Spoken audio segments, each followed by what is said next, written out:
भटक्या कुत्र्यांच्या बंदोबस्तासाठी तातडीनं नसबंदीचं काम सुरू करावं, महापालिकेच्या दोषी अधिकाऱ्यांवर कारवाई करावी या मागण्यांसाठी इचलकरंजी नागरिक मंचनं शुक्रवारी ठिय्या आंदोलन केलं। त्याची दखल घेऊन अतिरिक्त आयुक्त सुषमा शिंदे यांनी आरोग्य अधिकारी डॉक्टर सुनील दत्त संगेवार आणि स्वच्छता निरीक्षक महादेव मिसाळ यांना कारणे दाखवा नोटीस बजावली।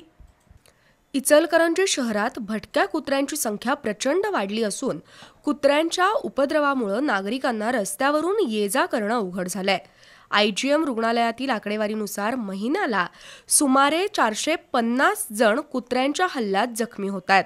भटक्या कुत्र्यांमुळे नागरिकांमध्ये भीती असून या कुत्र्यांचा कायमस्वरूपी बंदोबस्त करण्याची मागणी होतीये।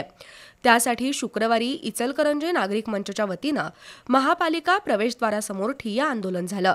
भटक्या कुत्र्यांच्या नसबंदीचं काम सुरू करावं, चालढकल करणाऱ्या महापालिका अधिकाऱ्यांवर कारवाई व्हावी अशा मागण्या करण्यात आल्या।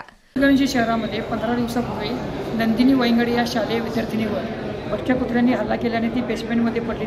परवा दिवशी व्यंकटेश कॉलनीमधील वेदिका आंबळे या 6 वर्षीय मुलीवर सुद्धा 20 फूट फरफटत नेऊन कुत्र्यांनी हल्ला केला। या वाढत्या घटनांच्या पार्श्वभूमीवर महानगरपालिका प्रशासन सुस्त असून याबाबत टेंडरसुद्धा आता सद्यस्थितीत बंद आहे। तर याबाबत कायमस्वरूपी कुत्र्यांना पकडण्याची कारवाई व्हावी, कुत्र्यांचे निर्बीजीकरण व्हावे, तसेच भटक्या कुत्र्यांच्यावर कारवाईसाठी महापालिकेने ज्या ज्या उपाययोजना करायला पाहिजेत त्या कराव्यात। या कामामध्ये काम चुकार करणाऱ्या अधिकाऱ्यांच्यावर तात्काळ कारवाई व्हावी आणि कुत्र्यांच्या बंदोबस्तासाठी महापालिकेच्या जबाबदार अधिकाऱ्यांचा संपर्क क्रमांक सार्वजनिक करावा।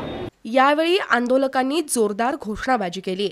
दरम्यान या आंदोलनाची दखल घेत अतिरिक्त आयुक्त सुषमा शिंदे यांनी आरोग्य अधिकारी डॉक्टर सुनील दत्त संगेवार आणि स्वच्छता निरीक्षक महादेव मिसाळ यांना कारणे दाखवा नोटीस बजावली। पण केवळ कागदी घोडे नाचवू नका तर ठोस कारवाई करा असं आंदोलकांनी सुनावलं। यावेळी अभिजित पटवा, प्राचार्य ए.बी. पाटील, उमेश पाटील, राम अडकी, दीपक अग्रवाल, शीतल मगदूम, अमित बियाणी, राजू कोन्नूर, नितीन ठिगळे, ध्रुवती दळवाई, संगीता आलासे पोवार उपस्थित होते।